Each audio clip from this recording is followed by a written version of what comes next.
What's up, everybody? Welcome back to another episode of a Thinking Man's podcast. I'm your host. My name is Joseph PIRCHER.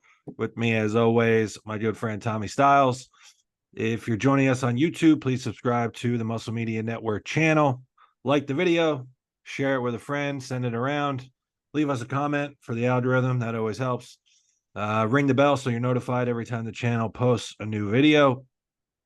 As always, this episode is brought to you by Kodiak Bodybuilding Apparel. Train hard, die strong.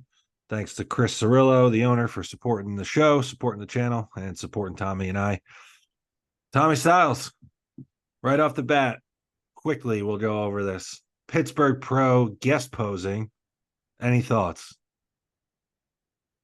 I actually have the Killer Be Killed Kodiak shirt on right now, so couldn't think of a better slogan to pair with my philosophy of life. Pittsburgh, Hunter was ginormous. Yeah. I think there's a lot of people online who have no idea how bodybuilding preps work, and all the talk about Nick is just idiocy. I'm glad Matt put out a post to kind of, not that he had to, but Jesus, man, every year it's like these armchair quarterbacks just get more and more stupid. These are people that just don't know bodybuilding. They must have never seen bodybuilders or never gone through it themselves. They don't even know how, if it's the end of the day and you've drank and ate water all day, your gut's gonna be expanded. Bro, he did morning fasted cardio. I know that he does the stairs. He did his morning cardio at home, drove 6 hours to Pittsburgh, stayed on his regular diet, and then went on stage at 8 o'clock. Right. Like, if you're talking about parameters that couldn't be more opposite than when he wakes up and steps on the New York Pro stage from the host hotel at noon, it's that. Well, in a week out, like, you don't know if the guy's water loading. Maybe he's had 3 gallons of water. Right. Right. But nonetheless, thought he looked great. Martin, very, very crisp. I wish they would have moved. I can't remember the movements. Did they ever have Nick and Derek next to each other? I didn't see that. It was either that or it was I wanted to see Hunter next to Derek. Because I just was blown away by Hunter's size. Yeah, another year of eating real food, I guess. I mean, he's like 290. Yeah. And Yeah, I saw him in Detroit. Like, he's a lean 290. No, he looks great. I just at that level, like if we're talking about him standing next to Derek or Hottie or any of these things, I think, and I'll be honest, I've been critical of him in the past because he just hasn't, he's been off more often than he's been on. And, he's got the name and all the potential, all the resources in the world. And, as someone that comments on bodybuilding, I've commented on what I've seen, and it hasn't always been great compared to what it could be from him. He looks unbelievably big. I still just wonder if his pec is going to be something that, even if he reaches his utmost potential, it's a noticeable flaw that these other guys, like if we're talking about the top 3 in the world, they don't have that. Yeah. Truthfully, I don't see Hunter ever vying for an Olympia. I could see him maybe knocking out an Arnold. Yeah. I've heard that he might go do Europe shows too this year. So I think Hunter's going to just win as many shows as he can, every year, and then grow his businesses, outside of, the Olympia dream is, I'm sure everyone has it, but at some point you got to start to make money and solidify your future too, and not just put all your eggs in that Olympia basket. We've only had 17, 18 Olympia winners in history. Yeah. And, not only grow the business, but I think grow the legacy too. Like, you want to start to stack the resume a little bit and start to add some stats and some numbers to it. And it's like, if you're always just going to shoot for one qualifier and then all your eggs are in the Olympia basket, like, in the here and now, we know that he's a perennial contender and, one of the best, but then it's like, looking back, like if it's like he's got 5 career pro wins or something, it's like, that doesn't necessarily leave the mark that I think he could. Like you said, if he travels all around and go win fucking the big man and go win Chicago and go win 4 shows in a season. He's the guy. He's that guy if he shows up in any of these other shows. So, and I think with them kind of changing the who's automatically qualified in terms of like the prior Olympia and they've removed points. I love that, man. I would love to see more of these guys take that approach. I know that if I was ever in that position where, I just have solidified myself and created a contending physique, man, I would be at fucking 8 shows a year. Well, it's Olympia or all these different companies stepping up and show money is increasing at all these shows. I mean, the game plan's kind of being put in guys' hands. Like you can go for the Olympia and one show and maybe take 12th, or you can do 6 shows and maybe you qualify for the Olympia, maybe you don't. Because a lot of these guys to spend the money to get to the Olympia and that whole process is like, what are you really netting at the end of it other than the prestige of doing the Olympia? Or the internet attention, maybe you grow your own coaching business, whatever, but you're not necessarily, like you said, the bottom line is not winning it back. Like that's why like somebody like Tonio or something, some of these guys that skipped out on Detroit or some of these other shows, it makes no sense to me. Like, just looking at it, like Tonio's a guy that would have won Detroit, I think, no problem. With that, I guess he did he tried to get into Detroit, but I think they make you have your contracts a week early.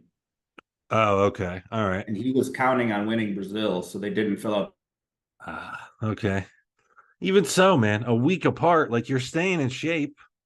What difference does it make?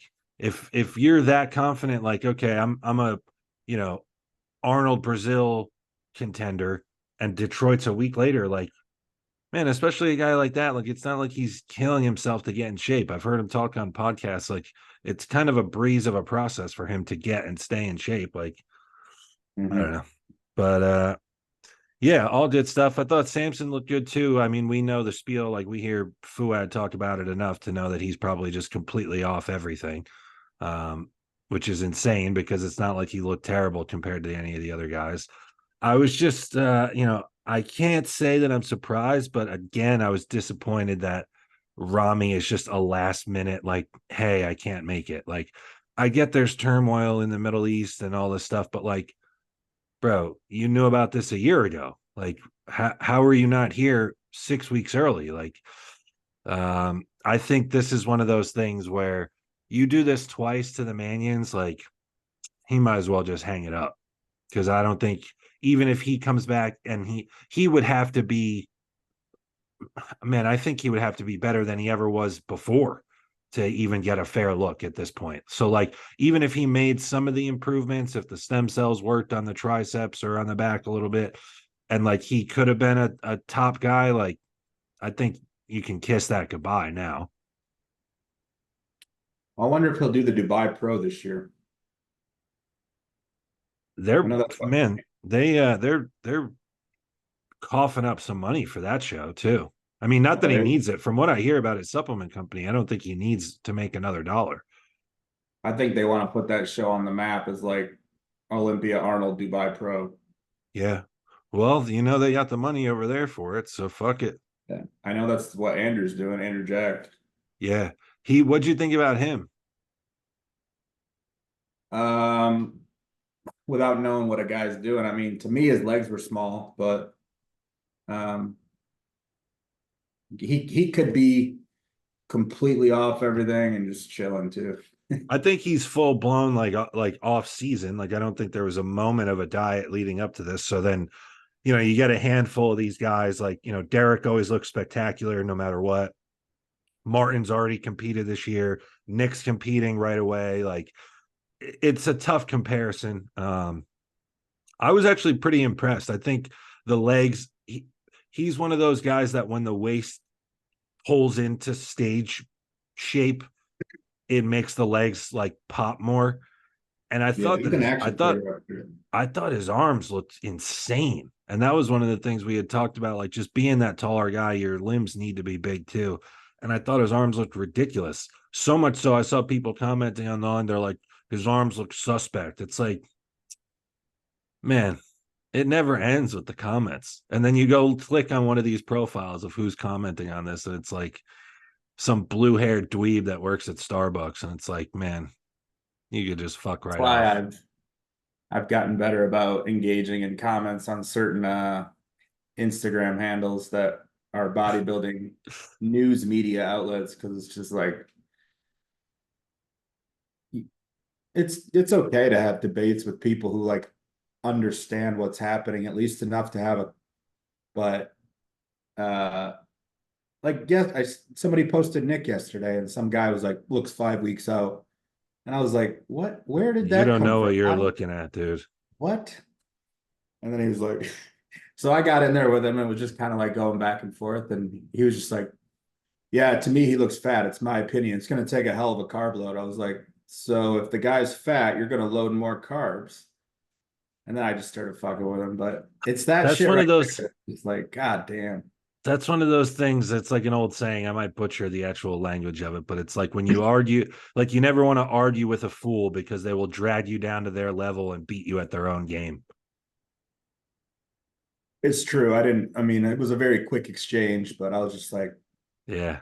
and I think a lot of people online now are just like trying to absorb all the buzzwords, peeled, Yes. dry, flat, full, and Yes. they're just throwing them at the wall to see what sticks. And if they get like a comment Putting them into a cauldron and seeing what type of recipe they can make with it. like, hey, that guy's peeled, like secretly hoping that it's right. Yeah.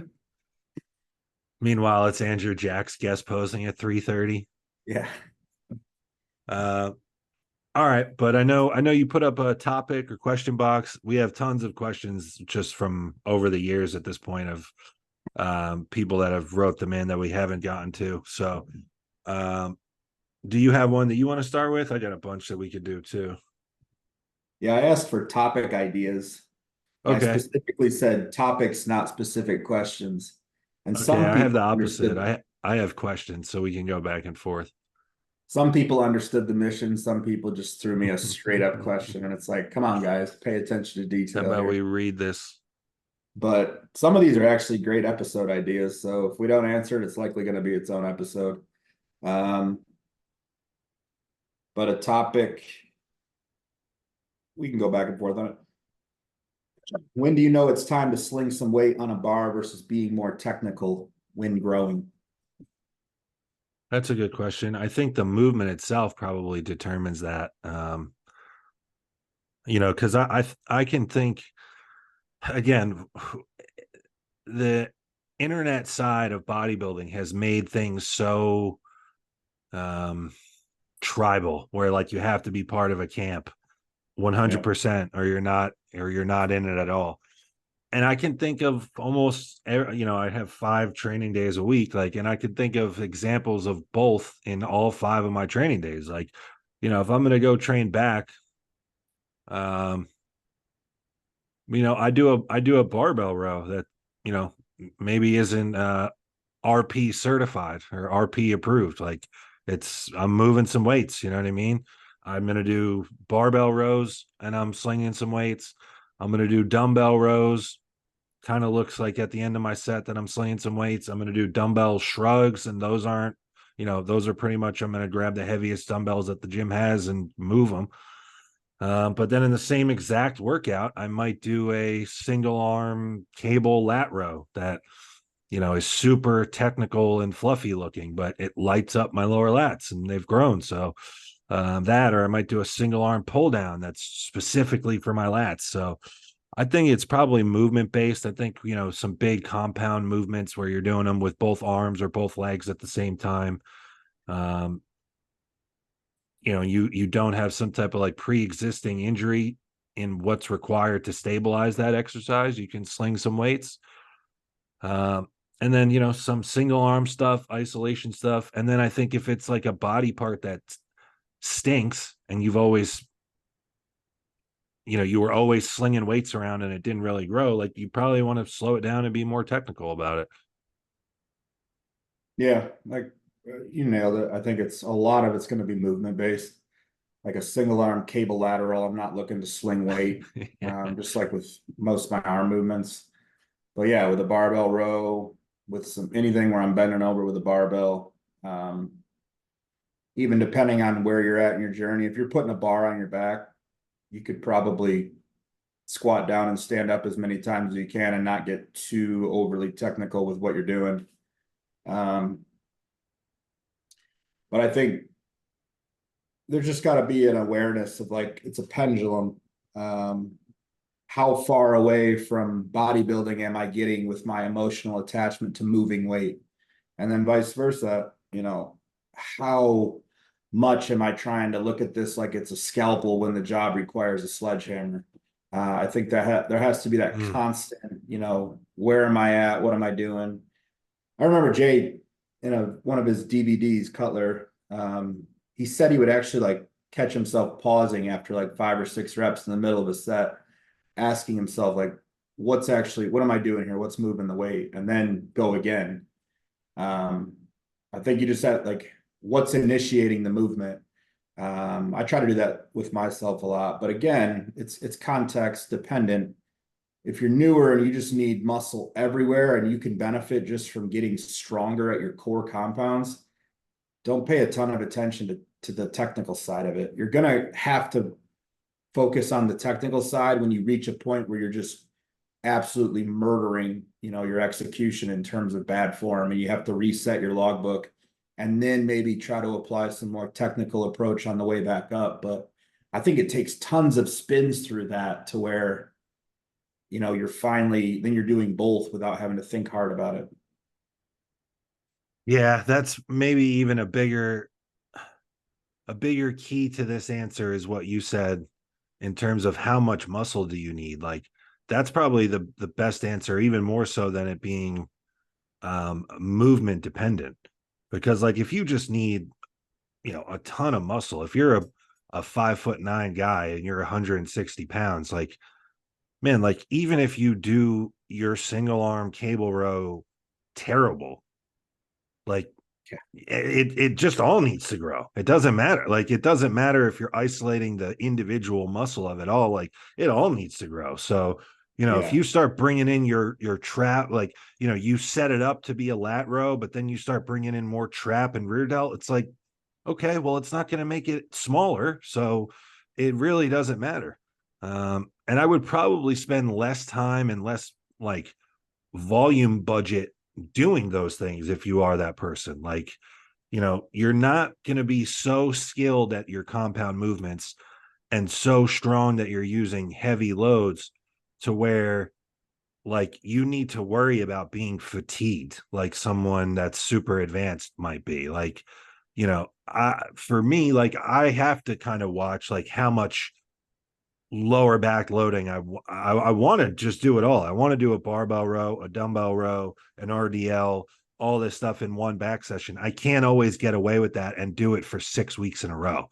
But if you're 160 and 2 years into training, like throw the shit at the wall and let it all stick. It's probably most of it is going to stick more so than, you know, what these reels on Instagram and what Paul Carter have led you to believe. It's true. How would you go about training even if sleep and energy are bad/low?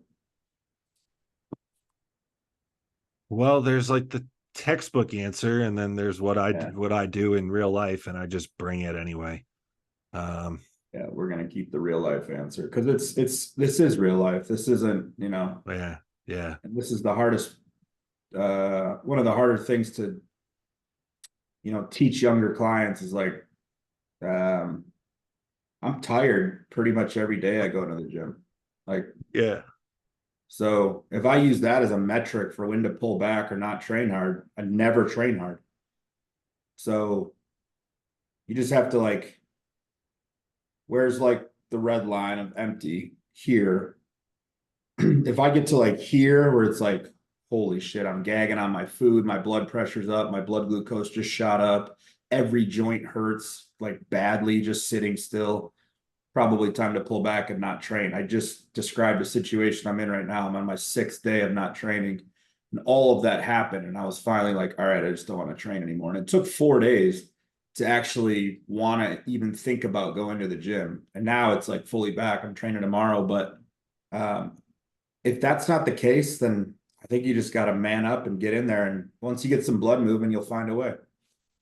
I just am coming back from that myself too. I wasn't quite as buried, but I took 4 days off of training, and it was, I came off a long contest prep where I was like kind of pretty run down, even though it didn't result in my best look. And then because it wasn't my best look, I took like the 3 or 4 kind of rebound weeks that I had before needing to start prep again, and just kind of tortured myself, like completely trained emotionally, did everything that I wouldn't tell a client to do. But and then it all caught up to me, and I was like, fuck, I don't want to, I don't want to go to the gym. I can barely even pull myself up off the couch. Yeah. So then it's like, I had, prior to that though, I had probably 3 weeks where every single day before I left for the gym, I'm like, should I pull back? And then I went to the gym anyway and pushed my performance up. So, yeah, I mean, I think in terms of like, the bigger you get and the further along you get, if you're in a spot where you're like, really putting on some new muscle or getting into some uncharted waters in an off season, you're gonna feel not great most of the time. And then you'll find a lot of days, like once you get into the gym and you get moving, you feel pretty good. You're glad that you were there, and your performance is going to go up. That should be like the big one. If you objectively have your performance going down and you feel like shit and don't want to go to the gym, and that's gone on for a bit, that's gone on for maybe a full week of training and then into the next week or something like that, then it might be time to pull back. But, if we're talking about like you had one bad night of sleep, or, a couple stressful days at work, or with your family or something like that, like, man, just go let it rip. Like, you're going to be fine. Yeah.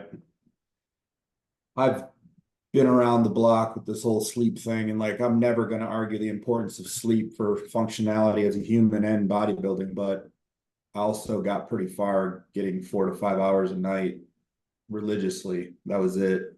And I still grew. I still, got up to 240 pounds, and I added 35, 40 pounds of stage weight over the years too, doing that. So I think you just, again, it's something that you're going to intrinsically learn, like how smashed am I actually? And then if you're honest with you, if you're looking for a way out, you're going to take it. And that's how I know when it's like, when I do call myself off training, I know I absolutely have hit that point, because I don't want, training is my favorite thing to do. So if I don't even want to go to the gym, then I've reached that point of like, dude, you cannot smash yourself anymore. Or the next step is you're just going to get sick. Yes. And You that's what I may used have, to do. I used to train myself into sickness. I was going to say, you may be lucky and catch that. Like, for me, I start to feel like the glands in my throat getting a little bit swollen. My face will feel flushed and red, like for Yep. no reason. And then I'm like, I probably need a couple of days off. This is getting to be the point where I'm just not coming back. So, you want to do some of these questions too that I have, or you? Yeah, fire a couple over. I got a good one over here too, but we can jump on in a minute. I got this. I thought that this was interesting because, again, there's like the textbook answer, but I've recently come back around to a way that I used to think about this question. So it'll be interesting to hear your response too. So, is full range of motion really all that important for hypertrophy?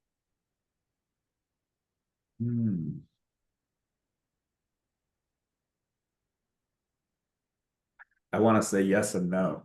because I think I've definitely, so I made mistakes within logbook training over the years where I shortened the range of motion or didn't have a full range, and I kept going up in weight.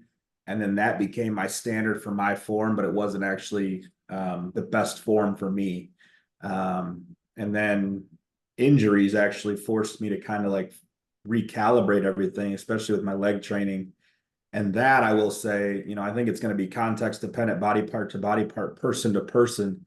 For me, full range of motion for my quads elicits a good response, and I should focus on that. Back, different story.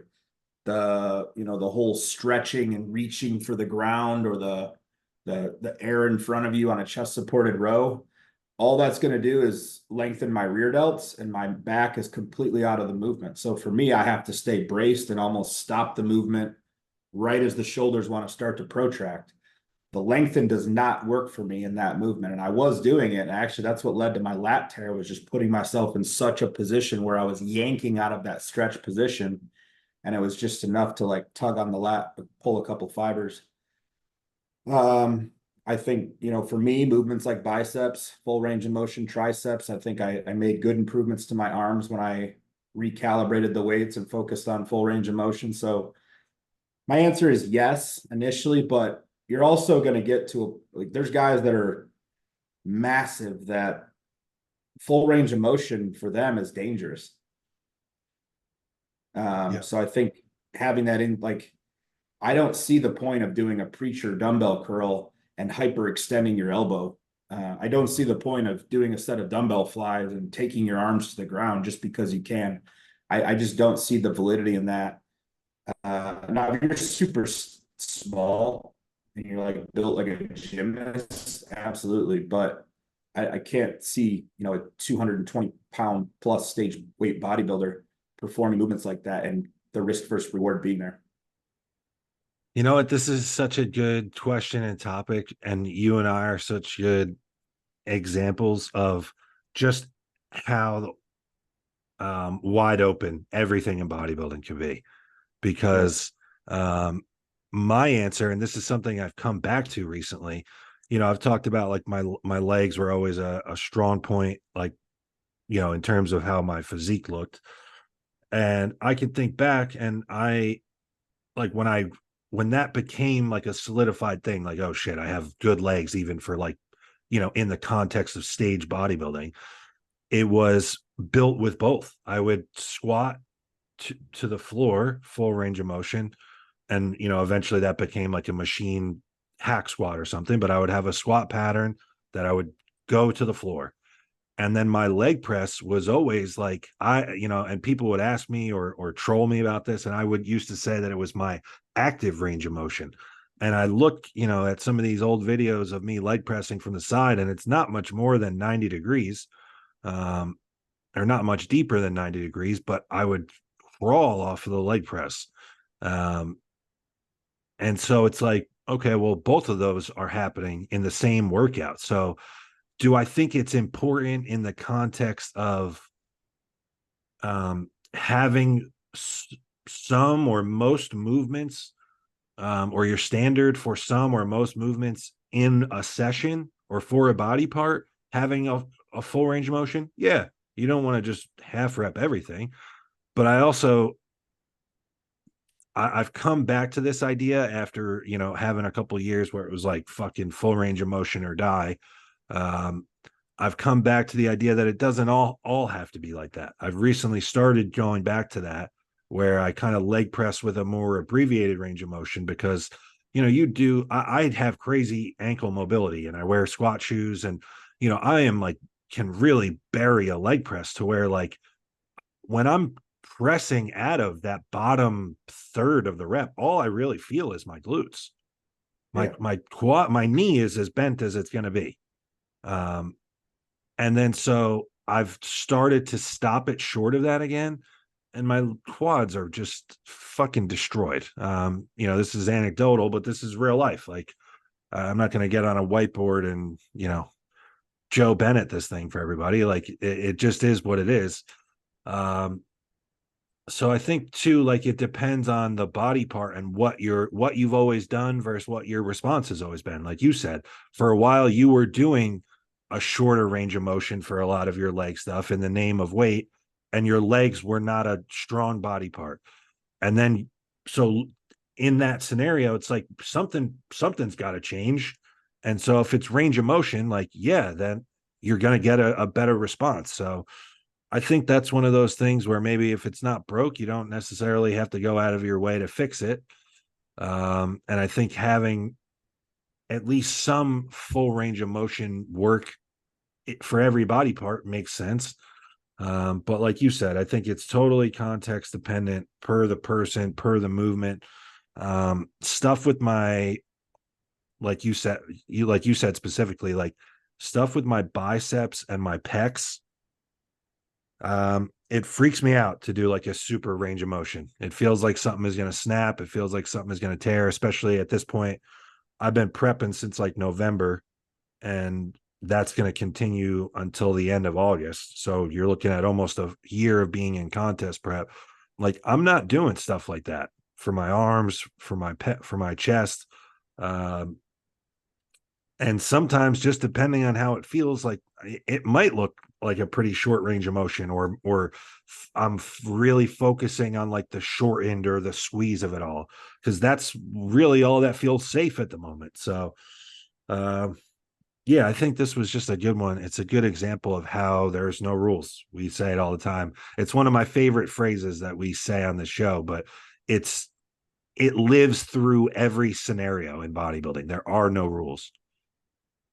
Yeah, and most of the questions we take through all the episodes is like years of going back to the drawing board individually for ourselves, like figuring shit out. And that's the only way you're ever gonna have an understanding of what all this is trying stuff, not being afraid to, strip a movement or like if a body part's not going, just going back to completely ground zero, squatting one plate on each side and doing it with excellent form and then slowly creeping up. That was what PRP gave me with my knee, was the opportunity to really focus on every leg movement, psycho analyze it, because I couldn't use a ton of load. And then everything started to click when I like remembered basic anatomy and physiology. I was like, this all clicks now. I just got too caught up in the emotional attachment to the weights.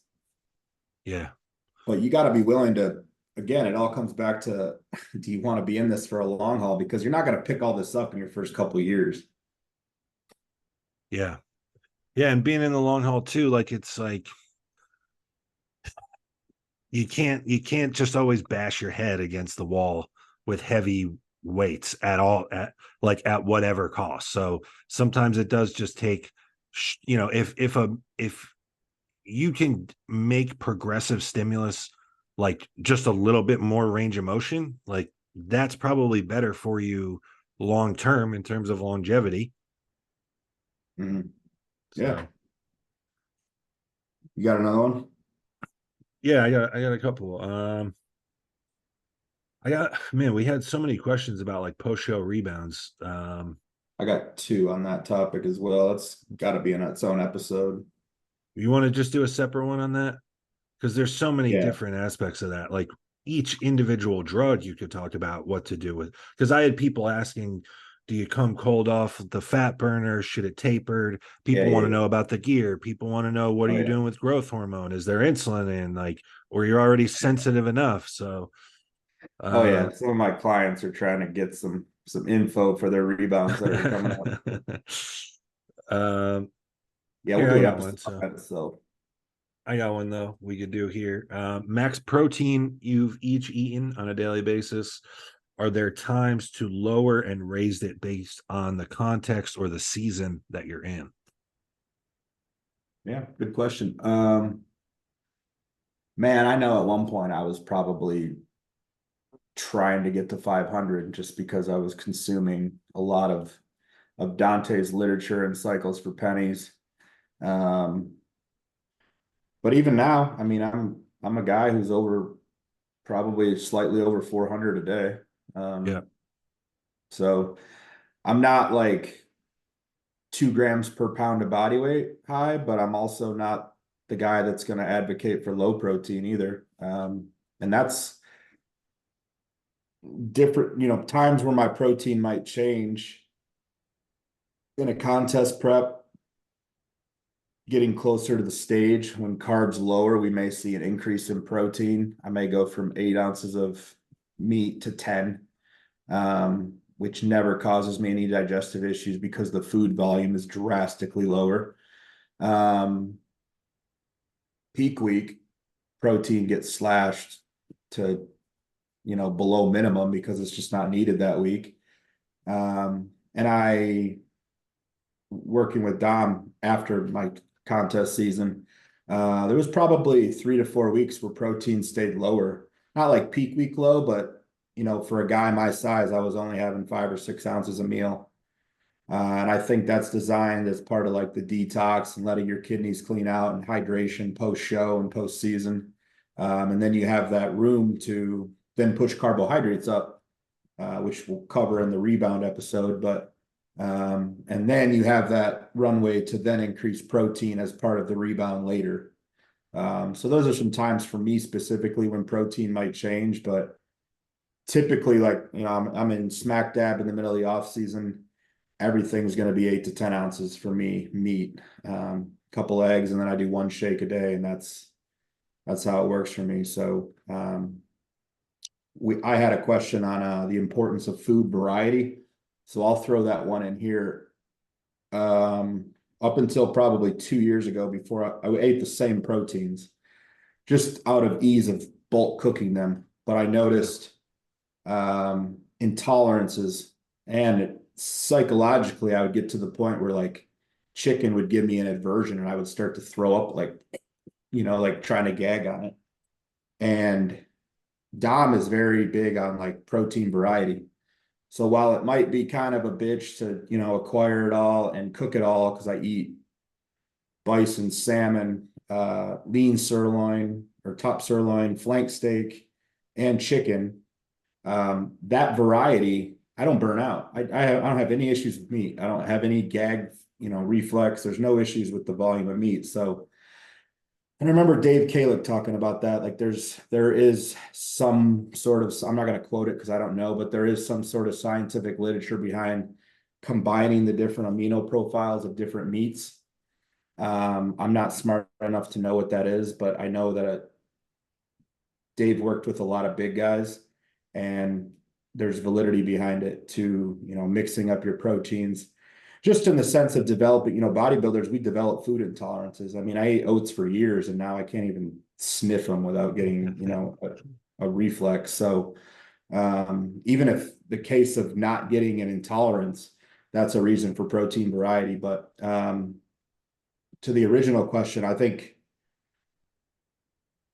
I've never seen a situation where like the low protein is going to pan out in bodybuilding. There's just too many guys in different decades across the years that have done the higher route. I shouldn't say never, but I think it would take, I've been in this long enough to see and hear and really like solidify my philosophy that in terms of like off season and you're working or helping somebody that like they're in this and they want to be as big and muscular as possible, I'm never gonna subscribe to like the lower end of protein. You can't sell me on it. I am pretty firm in my idea. There's definitely, there's exceptions to this rule that I've come across in guys that I help that I use a little bit of a different variety, but in that scenario, like someone is a full-time bodybuilder, they want to be as big and muscular as they can. We need to put new tissue on. It's going to be high protein from animal meat, and it's going to be high carb and like little to no fat. In terms of like performance and a body composition in the off season, that's what I have found to be the best. There are some guys that just can't do super high protein, or even some guys can't do like super high carbs, even if it's just rice or cream of rice. And then those are the guys that do well on maybe added fats in every meal or added fats in the last 3 meals, so it doesn't slow you down at the beginning of the day. But yeah, I've been, the majority of this past long off season that I had, it was a successful one in terms of putting on tissue, and I was 400 plus the whole time, and that's many days of 6 to 1100 grams of carbs and basically no added fat. And I've been luckier, I think, than most, where I can just put down chicken pretty consistently. Um, I've had some like I did like a hall prep one time with like, very lean ground turkey, and I'll just never look at it again. Um, I think that those issues pop up way more so in the off season. If you are just going to stick with like the same couple protein sources, it's more likely to become an issue in the off season. It seems like in prep, like if you're getting in shape and you're hungry, like your gut will tolerate almost anything that you're willing to put into it. Um, and it can be expensive. Like that diet that you just explained to me, I'm just hearing cha-ching, cha-ching, cha-ching as you're naming Yeah. all your protein sources. Yeah. Um, but I think there is something to that. My diet now, I'm working with Justin Compton, and it's a set meal plan. On my training days, I'm eating 7 times, and it's 7 different meals. Or was, like things have been reduced, and we're like in like a real prep diet now. But I had like 3 or 4 weeks of some really high food during a rebound, and it was like 7 different meals. That's all macro sources were different across the board. And it was awesome. I looked forward differently to each individual meal. And um, especially like when you're hungry and kind of still food focused, it can give you something different to look forward to at every meal. Um, Now this is something I've experimented with this past year, a little bit at the end of last contest season with some of my clients, and then coming into it this year. I've been doing where someone's on the verge of being ready. Let's say that they're about 5 weeks out or 4 weeks out.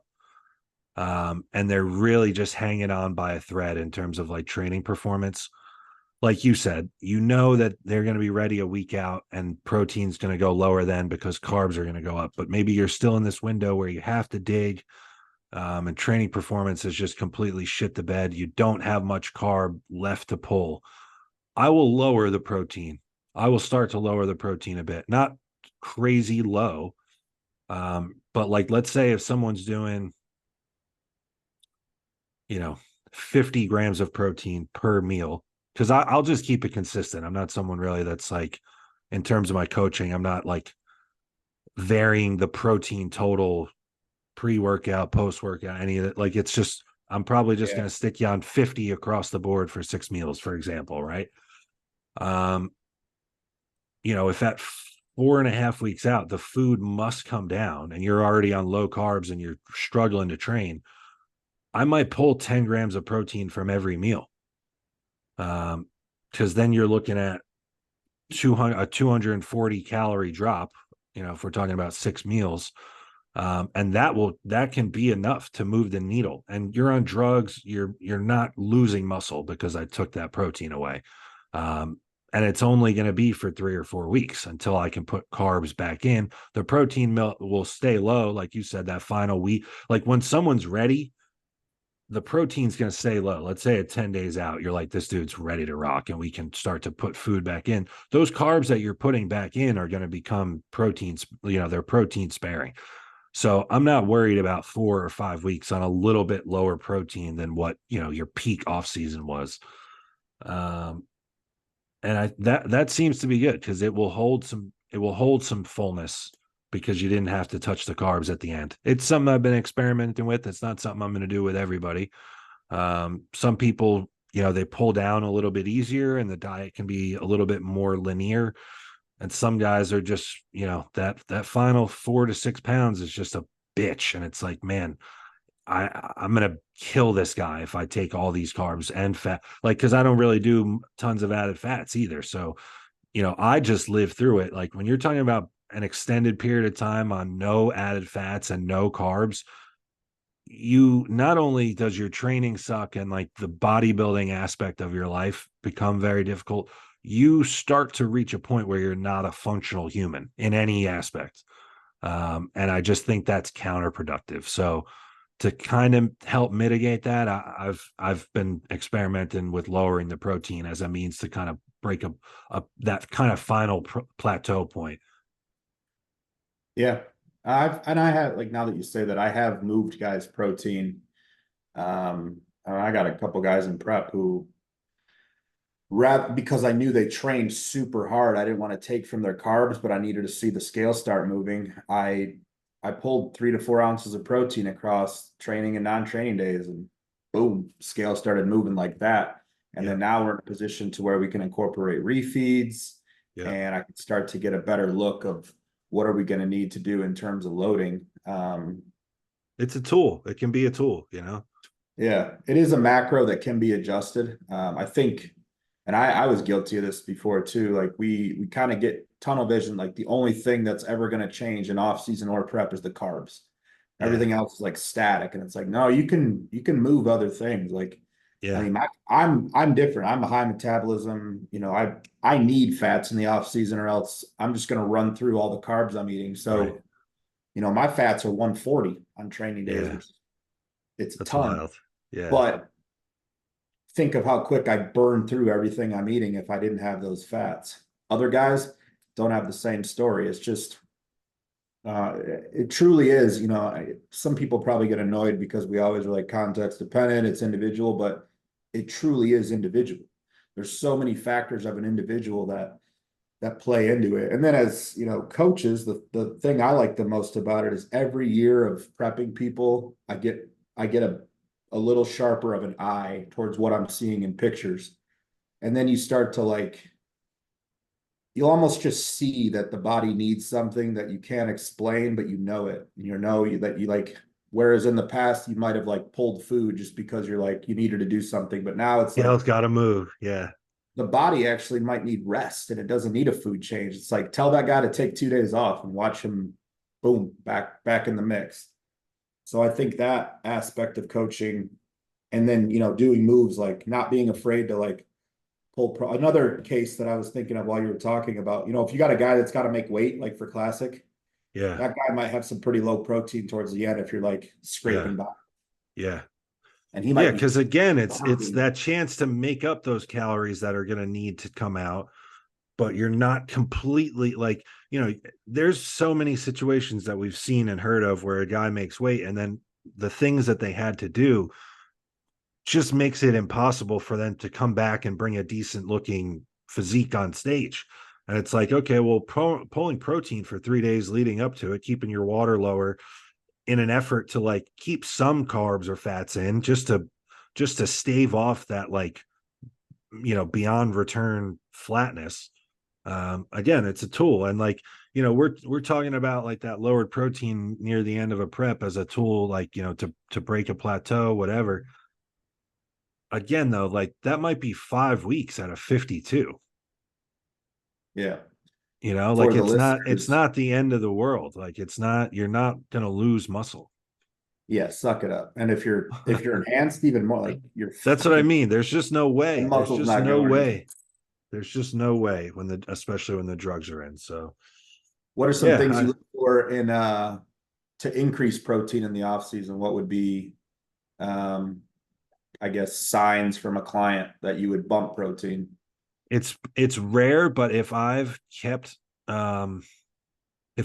food the same for a bit and, you know, they look like the weight their body weight has held, and then they start to look a little softer, it's like, okay, at that point I'm probably going to add gear, because adding some gear in can improve the composition. Yep. If even after that point they still like the conditioning is sliding, and I know their stuff's real, like, you know, full transparency, I will usually send guys a source. I'm not sourcing or selling, but I want to know that my guys have real stuff. That's one of those things. And like, you know, we poke some fun at it, but you know, the textbook or some of the research is this is one of those times that the research has backed up what you see in real life. Higher protein, like having a surplus that comes from higher protein, has been shown to improve body composition. And I think that's even more of a dramatic effect when you get an enhanced male bodybuilder in the off season. So that's one of those things where it's like, or if weight is stuck, but he's already kind of on the borderline of maybe the conditioning is a little bit slid in the wrong direction, or blood glucose A1C is a little bit on the higher end of the spectrum, like you can add protein to get those extra calories in, and it's probably not going to make him look any softer, and it's not really going to affect the blood sugar. So that's one of those times. But you'd want to talk to the guy first, like how's your digestion, how to mentally, how is your like perspective on eating more of this food. Some guys are like, fucking right, give me more chicken, give me more steak. Some guys, like you said, you've had instances where you can't even think about it and you're wanting to throw up. So that's one of those things you probably want to talk to the guy first. And honestly, again, like I said before, you might want to talk to the guy like, what is your budget? Like, can you afford another 4 pounds of chicken or steak this week? Yeah, no, those are all good points. I agree. I think protein increasing in the off season is going to be few and far, but It's rare. Yeah. it just depends if it's a long off season and it's like maybe we've maxed out that carb threshold, maybe just 2 ounces of protein on a given day is like, we're really starting to push that threshold. But I got one thing we can close out on because it kind of ties together the whole episode.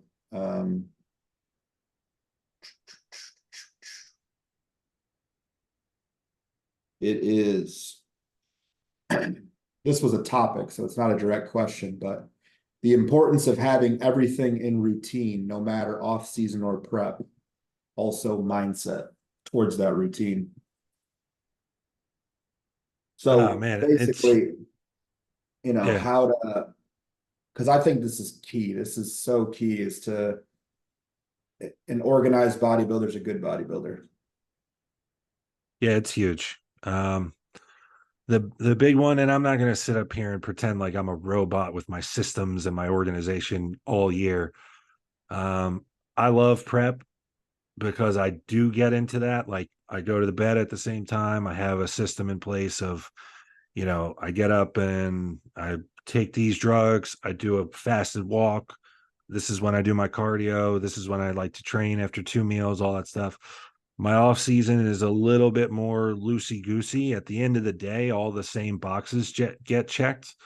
But my sleep gets all fucked up more so in the off season, in terms of like, there's a lot of times I'm staying up until 2 or 3 to get that last meal in.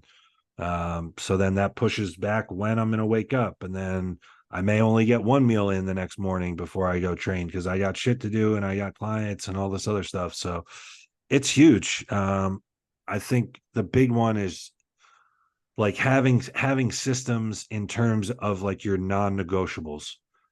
So in prep, if sleep, you want to make sleep a non-negotiable. I think the big one though that I see people fail like most frequently in terms of like helping other people is with their food. Like, Yeah. once a week, I have to tell someone like, no, it's not that you didn't have time to prep your food. You didn't make time to prep your food. I know 20 other people that have a way crazier life than you, a way crazier schedule than you, and this is a non-topic on their check-in every week. I have to remind people that, oh, work was just crazy and I didn't have time to prep my meals. So, for Tuesday and Wednesday, all my chicken came from a rotisserie chicken and it made me burpy, and it's like, no, like, this is not just that life happened to you. Like, you failed yourself.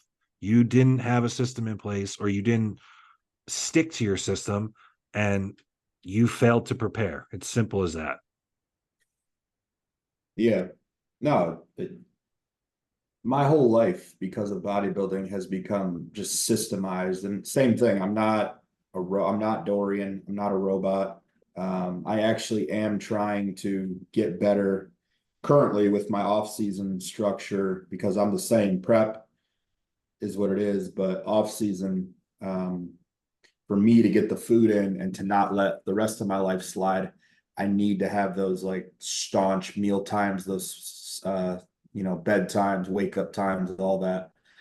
When it starts to slide is when off season gets really overbearing for me. So, and I'm in the off season until I'm not. So there's no like, I only got a few more months. There's no mindset like that for me to lean on this time. So everybody's got to, approach it differently. But I will say the systems, I wake up every single day and I take a piss, weigh myself, and I chug water. That's like before I've even thought about a thought. That's what I'm doing. Then it's pills, then it's powders, whatever I got to do with my supplements. If there's growth hormone to take, I'm taking that. There's just so many things that have just been built in. And then the way I live my life, there's always a skillet on my stove ready to go. It just lives there. I'm not putting it away because I'm going to use it 7 times every day. Why would I put it away? There's the salt is always out ready to be grabbed. It's not in a cupboard because, again, why would I create Just next to the food 7 scale? Yeah, the food. Might as All well of this marry the stuff two of them. it lives on the counter. So these are things that, if you get into bodybuilding, you'll adopt just naturally.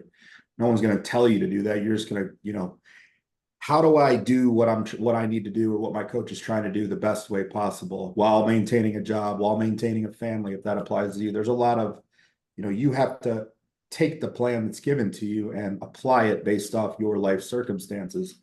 But I see a lot of people miss. I think it's easy to nail the food and prep because there's so little of it. It's really not that hard That to and it prep. takes 2 minutes to scarf down a meal.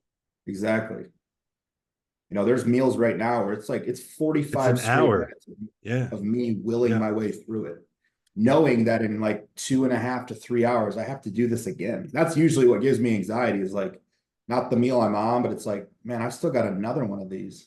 Well, that's the thing too. It's depending on how long this one is going to take, that other one is let's say you're eating a meal and you had planned that it's going to be 1, 3, 5, and you don't get done with the 1 o'clock meal until 1:40. It's that other meal is still 3 o'clock. It has to be. Or you're going to bed at 2. Story of my life, bro. Yeah. But there's no one size fits all for routine, but the reason I see so many people, struggle or fail, is just the lack of discipline to do these things we're talking about. Your food's not going to prep itself. Your food's not going to get itself from the I go to the grocery store almost every day. Every day. If not every day, every other day. One of them. Whether it's for produce, one of the 5 meats I eat, anything along those lines. Some obscure fucking avocado packets. I bought a freezer specifically to hold meat because I eat so much of it. And it's this seems like a good investment. This seems like it will help my life be better for bodybuilding. So absolutely, your mindset around your routine is going to dictate, your altitude within the sport of bodybuilding if you're doing it competitively. And the people that I see struggle the most are who never adopt that mindset and who never, really go in on the routine and get real quirky about their setup. You can tell a lot about a guy or a bodybuilder in general, get guy or girl, when you see them travel. If you watch somebody set up their situation in a traveling environment, it's going to be very similar to how they do things at home. I know for me, it's anytime I get into an Airbnb, it's I create an atmosphere where I can be successful. But if you see somebody who travels and it's they don't have any of their stuff, they don't have meals, they don't have scales, they're just it is what it is. And you can tell that person doesn't have the mindset towards all the little things, all the little intangibles. And that might work if you're really good and have good genetics. Most of us don't, so you can't rely on that. So you're going to have to get really, really, down to the bare bones of all this stuff, especially if you want to add muscle. I think I still stand on the statement that other than the mental fortitude required to get through the final weeks of a contest prep's pretty easy. You just have to learn to go without. Off season is very, very challenging. Because you have to force food, you have to train, you have to overcome lethargy. Off season is 10 times harder for me than prep will ever be, but it's what I need the most of to be successful. Champions are made in the off season, man. The off season is so much more uncomfortable. There is no getting lean would kind of just happen. It almost just works in the background. You could not be a great bodybuilder and get leaner. You could miss meals. You could this, that, and the third. You could over output yourself into shape. Like, it's not that hard. Getting bigger and getting like big and muscular without it being sloppy and out of control. Like, there is no truer test of someone's systems and discipline. And then, like you said too, like you had mentioned, like you really know like what someone's like behind the scenes when you see them traveling, even on a smaller scale. Even like, even when I go and like travel, and like I'm going to go to the New York Pro. That's a perfect example. It might be a 2-hour drive for people in the area, whatever the case is. Like, half of the bodybuilders that I'm going to see there that have 100,000 followers and get praised online and all this stuff show up and they don't have a meal bag. They don't have a bottle of water. And it's Yeah. like, I'm floored by this. I'm showing up and unpack. Like, it takes me 10 minutes to unpack me and all my girlfriend's meals, the salt, the 2 spoons, the gallon jug of eat. Like, and it's like, man, this was just an hour away for each of us. Like, this was not even a big trip. Like, I see people that are flying in from out of town and they don't have a Tupperware with them. It's like, it blows my mind. But yeah, I think that's a good spot to end it, because speaking of which, I gotta go eat too. So all right, man. So for Tommy Styles, I'm Joseph Pircher. This was a Thinking Man's podcast. If you made it this far into the episode, leave us a comment. Let us know what you thought of the Pittsburgh Pro guest posing. Either that, or let us know what your max protein intake was for a day, because you get up 400 plus, that's going to stick with you. No one's going to forget going through that. So, yeah, this was a Thinking Man's podcast. And until next time, guys, we are out.